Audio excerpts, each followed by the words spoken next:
Hello, welcome अनि नमस्ते। तपाईँहरूलाई फेरि पनि स्वागत छ हाम्रो नयाँ ब्लगमा। आज चाहिँ हामी यसो काम नभएर दिउँसो यसो घुम्दै घुम्दै कलङ्कीतिर जाने प्लान बन्यो। त्यही भएर यसो कलङ्की जाँदाखेरि अब कोटेश्वरबाट कलङ्कीसम्मको यसो एउटा भ्लग बनाइदिउँ न त बाटोहरूको वरिपरि यसो के छ, कता कता कुन कुन चोक छ।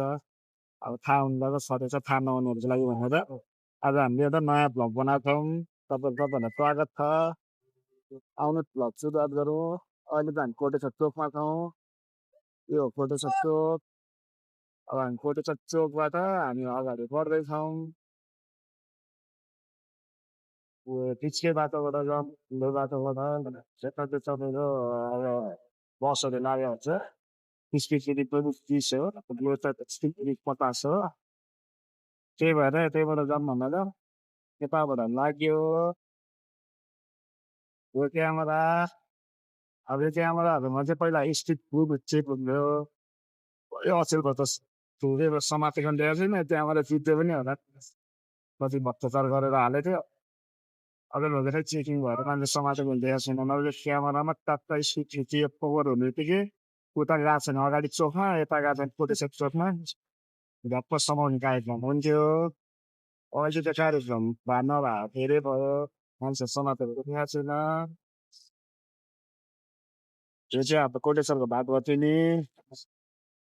अस्ति कामबाट आन्दोलनको नाममा खटाहरूले जलाएर ध्वस्तै बनाउँदैछ। कतिको रोजगारी रहे थाहा छैन। दसैँ नम्बरमा यस्तै छ।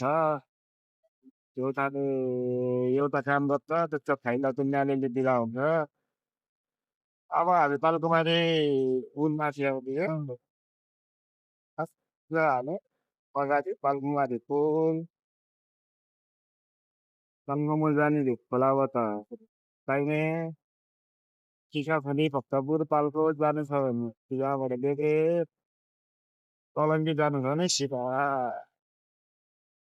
यो बाटो चाहिँ फाइनल बनाइदिएको बाटो हो। अब चाइना सरकारले सहयोगमा बनेको बाटो हो। ठ्याक्कै कोटेश्वरबाट कलङ्कीसम्म पहिलो फेजमा। दोस्रो चाहिँ खै बन्ने रे भनेर सुन्यो। बन्ने चाहिँ कहिले त्यो चाहिँ थाहा छैन। कता कता भाइ चाहिँ साइडतिर त नालाहरू चाहिँ खनिरहेको छ गएर तर नजिक थाहा छैन। अगाडि केही राखेको छ फ्लाइओभर भएको अर्को पो त्यही फ्लाइओभर अहिले चाहिँ हामी अब द्वारकाको फ्लाइओभरमा गर्दैछौँ। त्यो फ्लाइओभरको भिडियो हामीले पहिला पनि बनाएर हालेको अब यहाँ माथि चढ्दैछौँ। जस यो फ्लाइओभर भएर तलको जाममा बस्नु परेको छैन। फ्लाइओभर पनि भिडियो भन्छ अरूसित चाहिँ जस्तो भयो भने जहाँ पर्न सुन्नु त भइहाल्छ। तपाईँ त राम्रो कुरा त्यसै हो।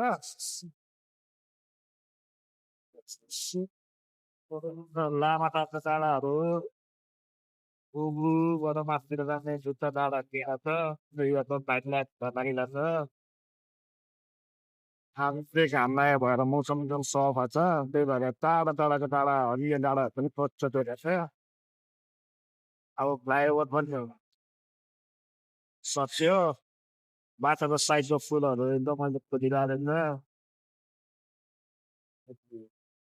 यो पनि जस रमाइलो छ।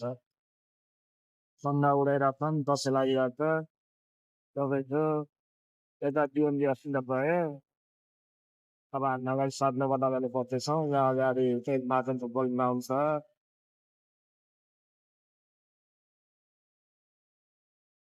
यो अगाडि देखेपछि स्पिड क्यामेरा हो। यसले चाहिँ तपाईँको गाडीको नम्बर प्लेटलाई के भन्ने क्याप्चर गरेर तपाईँको स्पिड मोनिटर गरेर आउँछ। अनि के भन्दा माथि स्ट्रिक भयो भने चाहिँ तपाईँको यहाँ यताबाट जाँदाखेरि चाहिँ तपाईँको एकान्त कुदाङमा ट्राफिकले समातेर चिट काट्थ्यो पहिला चाहिँ। खै अहिले चाहिँ अब के छ यो पनि पुगिरहेछ कि चलिरहेको थाहा छैन। सिधा अगाडि पहाड अब खै त्यो छैन चाहिँ आँखाले क्यामेरामा चाहिँ आउँछ छ क्या। एकदम अब खुल्ला भएर सिधा अगाडि पहाडतिर र पहाडमा टुप्पा टुप्पामा पनि घर भन्न बाँकी कहीँ नभएछ। काठमाडौँ साथी अब हामी उचाल्दा कुनातिर अगाडि बढ्दैछौँ। अब यहाँ आकाश जुन बनाउन होला त्यसले बस्नु थाहा छैन। एकान्त नायकको यातायात कार्यालय यही हो। अलि अगाडि त्यागिदिने ठाउँ हो। यातायात कार्यालय त्यही हो त्यहाँदेखि यहाँ हो अगाडि यता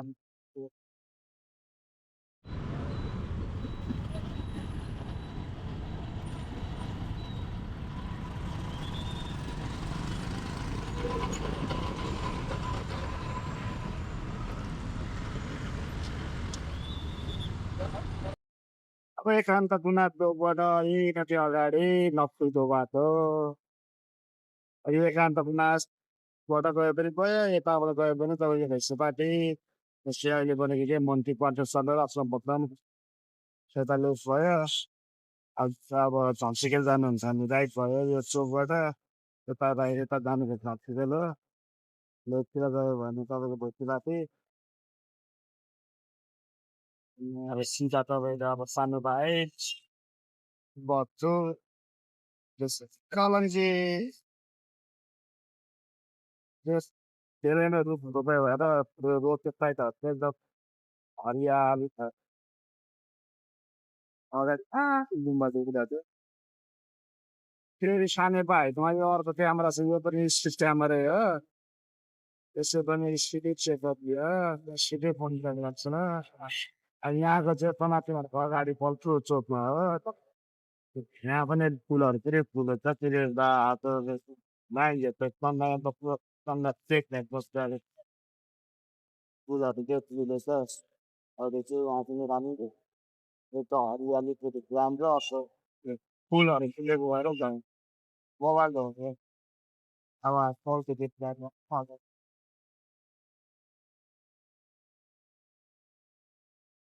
अब यो बल्बु चोक तपाईँको कालीमाटी फेरि रत्नबाग जानु पऱ्यो भने यो वे जानु पऱ्यो तपाईँ त्यताबाट अर्को तपाईँको किर्तिपुर अब त्रिभुवन जस्तो विद्यालय त्यस्तो चौधह पश्चिम काली हुँदै हेटौँडा जाने चाहिँ यो बाटो हो त्यताबाट यो बाटो गयो भने चाहिँ तपाईँ किर्तिपुर त्यो हेटौँडासम्म पुग्नलाई त्यो बाटो भयो सिधा त हाम्रो आफ्नै कलङ्की सदस्य सिधा चाहिँ कलङ्की अब लगभग यहाँबाट अब स्टेटले चलाउन पाउने भेकल अब 2 मिनटमा पुग्छ यता कता क्यामेरा लिएर बस्यो हुन्छ ट्राफिक भनेर कता कता क्यामेरा लिएर बस्यो भने थाहा हुन्छ त्यही भएर अब 3 वर्ष नजानुपर्छ लगभग अब हामी बाटो 5 मिनट अब हामी पछि हामी पल्सुबाट अझै जानु त अगाडि आएको छ अब यसलाई त्यो काम चाहिँ अरू होइन सीता पेट्रोल पम्प भनेर एक ठाउँको नाम फेमस छ यो पेट्रोल पम्प यो पेट्रोल पम्पको नामबाट यो ठाउँको नाम सीता पेट्रोल पम्प भएर बसेको छ त्यसपछि अहिले नयाँ चाहिँ यहाँ एनबिपिसी तपाईँको नेपाल पिल्स स्टेट सेन्टर भनेर यहाँ पुरा एउटा सपिङ कम्प्लेक्स खुलेको छ यो अनि यहाँ चाहिँ तपाईँको होलसेलदेखि नै रिटेल सबै सामानहरू पाइन्छ म्याक्सिमम् होलसेलहरू छ आज यसपछि सुधा दस अगाडि तपाईँको सामान लिनुभयो यहाँ पनि एउटा बाटो किन्नु भयो त्यो बाटोमा पुग्नु त चलिहाल्यो त्यो चाहिँ जला खोज्नु पर्छ सामानहरू खालो गरे अहिले स्टोर फुल भएको छ यो चाहिँ जला खोज्नु अगाडि देखिरहेको छ अब फलाम दिन्छ अन्त यहाँको बाटो चाहिँ के हो